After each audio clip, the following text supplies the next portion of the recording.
세상이 무너져도 눈 하나 깜빡 안 할 것 같은 사람들이 있습니다.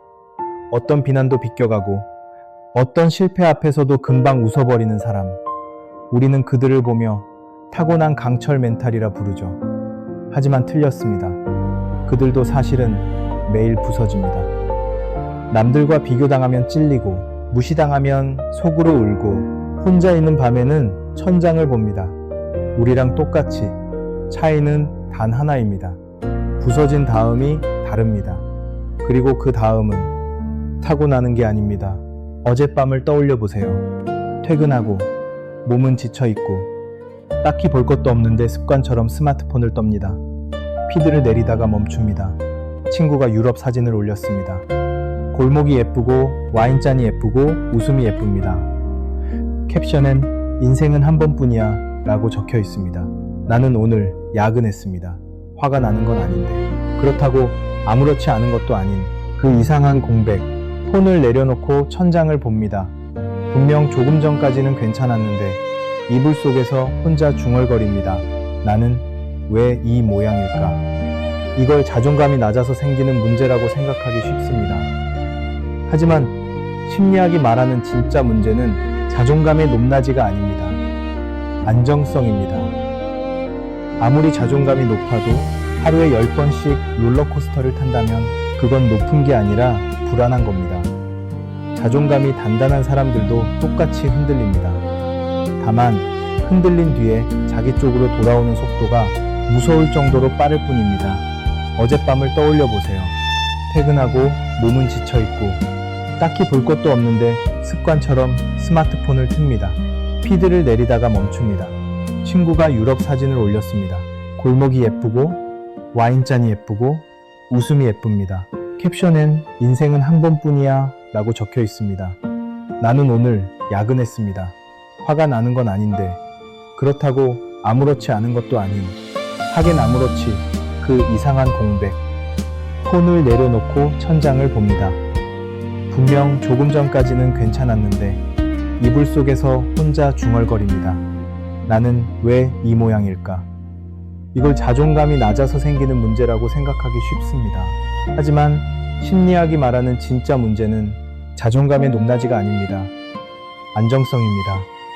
아무리 자존감이 높아도 하루에 10번씩 롤러코스터를 탄다면 그건 높은 게 아니라 불안한 겁니다.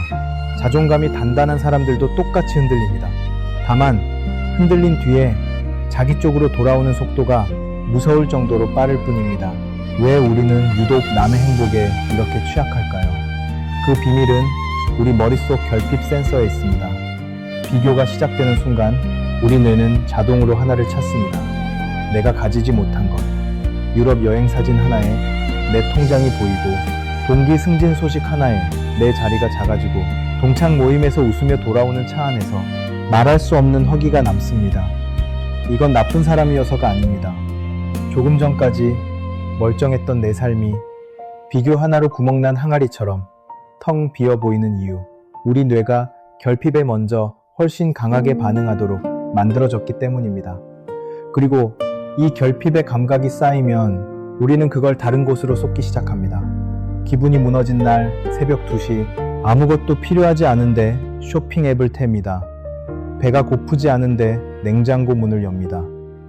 주말 이틀을 온전히 스마트폰 속에서 보내고 일요일 밤에 내가 뭘 한 건지 모르겠다며 자책합니다.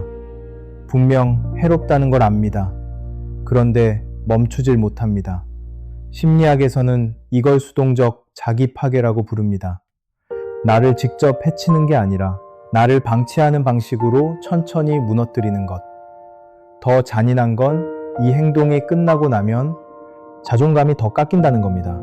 스트레스, 자기 파괴, 자기 혐오, 더 깊은 스트레스. 이 루프가 한번 돌기 시작하면 혼자서는 정말이지 빠져나오기가 힘듭니다. 자존감이 단단한 사람들도 이 충동을 느낍니다. 그들도 도망치고 싶고 멈추고 싶고 무너지고 싶습니다. 딱 하나가 다릅니다. 알아차리는 속도. 쇼핑 앱을 켜는 순간 아주 잠깐 손가락이 멈춥니다. 아, 내가 지금 스트레스 받아서 움직이고 있구나. 해제. 냉장고 문을 여는 찰나 아주 잠깐 배가 고픈 게 아니라 마음이 허한 거구나. 억지로 닿지 않아도 됩니다. 그냥 지금 내 상태를 보는 것. 그 순간 손이 0.5초라도 멈춘다면 그게 자기 조절의 시작입니다. 이 알아차림이 생기면 비교가 찾아왔을 때도 반응이 달라집니다. 위를 보는 대신 안을 봅니다. 소지품 검사를 하듯이 거창한 성공이 아니어도 됩니다. 차가운 새벽 공기를 뚫고 제 시간에 출근 도장을 찍은 내 성실함. 힘든 날 아무 말 없이 옆에 앉아 소주잔을 채워주던 친구의 거친 손마디. 퇴근길 편의점에서 고른 내가 가장 좋아하는 800원짜리 초콜릿. 이런 것들을 하나씩 떠올리다 보면 대부분 놀랍니다. 내가 가진 게 이렇게 있었어. 비교를 멈추려 애쓰는 게 아니라 내가 이미 가진 자원을 다시 확인하는 것. 그 시선의 방향 하나가 결핍의 안개를 걷어냅니다. 그렇게 조금 숨이 트이면 무너진 날에 다르게 움직이기 시작합니다. 시험에 떨어진 날, 야심차게 준비한 게 허무하게 엎어진 날, 면접장을 나오며 이미 결과를 알아버린 것 같은 그 서늘한 기분. 이럴 때 두 가지를 하고 싶어집니다. 아예 다 포기해버리거나 내일부터 진짜 독하게 산다 며 거창한 계획을 세우거나. 하지만 둘 다 오래가지 못합니다. 마음이 무너진 상태에서 큰 돌을 들면 그 무게에 또다시 무너지게 되니까요. 자존감이 단단한 사람들은 여기서 무섭도록 작은 것을 선택합니다. 책 5페이지, 영어 문장 딱 하나, 책상 위를 1분만 정리하기. 이게 뭐가 달라지냐 싶을 정도의 일들입니다. 그런데 우리 뇌는 성취의 크기를 구별하지 못합니다. 아무리 사소해도 계획한 걸 해냈을 때 뇌는 신호를 보냅니다. 너는 아직 뭔가를 할 수 있는 사람이다. 인생의 컨트롤러가 아직 내 손 안에 있다는 감각. 그 작은 행동 하나가 그걸 돌려줍니다. 이렇게 나를 챙기기 시작하면 비로소 다른 게 보이기 시작합니다. 관계에서 소비하던 그 지독한 에너지. 모임에 가면 나도 모르게 오버합니다. 웃고 싶지 않은데 분위기를 맞춥니다. 집에 돌아오는 차 안에서 창문 밖을 보며 멍하니 앉아 있습니다. 저게 진짜 나였나? 그건 사람들과 잘 지내고 싶었던 게 아닙니다. 잘 보이고 싶었던 겁니다. 잘 보이고 싶은 마음은 시선이 상대의 평가에 가 있습니다. 그러다 보면 관계가 어느새 점수 계산이 됩니다. 내가 이만큼 했으니 저 사람도 이만큼 해줘야 하는 거 아닌가? 그 기대가 채워지지 않으면 상처받고 더 잘 보이려 쩔쩔매다가 또 무너집니다. 반면 잘 지내고 싶은 마음은 시선이 우리가 함께 보내는 시간에 있습니다. 점수를 따는 게 목적이 아니라 있는 그대로의 내 모습으로 상대와 편안하게 연결되는 것. 역설적이지만 잘 보이고 싶은 마음을 내려놓을 때 비로소 진짜 나를 보여줄 수 있습니다. 가면을 쓰고 있으면 사람들은 나의 가면과 친해질 뿐입니다. 그리고 마지막으로 가장 의외일 수 있는 것. 자존감이 바닥까지 내려간 날 나는 왜 사는 건지 모르겠다. 내가 잘하는 게 아무것도 없는 것 같다. 내 존재 자체가 무의미하게 느껴지는 날. 단순히 비교에서 오는 흔들림과는 차원이 다른 고통입니다. 나라는 사람의 기반 자체가 통째로 흔들리는 기분. 이런 날 자존감이 단단한 사람들이 선택하는 건 놀랍게도 누군가를 돕는 일입니다. 봉사활동이 아닙니다. 편의점에서 뒷사람을 위해 문을 잠깐 잡아주는 것. 복도에서 마주친 오늘따라 얼굴이 어두워 보이는 동료에게 말없이 따뜻한 커피 한 잔을 건네는 것. 무거운 짐을 들고 계단을 오르는 어르신 옆에서 아무 말 없이 짐을 받아드는 것. 아무도 보지 않아도 됩니다.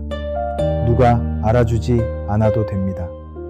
타인을 돕는 그 순간 우리는 아주 생생하게 느낍니다. 내가 누군가에게 필요한 사람이구나. 내가 할 수 있는 게 이렇게 있구나. 나는 쓸모없는 사람이야. 이 어두운 생각이 가장 빠르게 바뀌는 순간은 거창한 성취를 이뤘을 때가 아닙니다.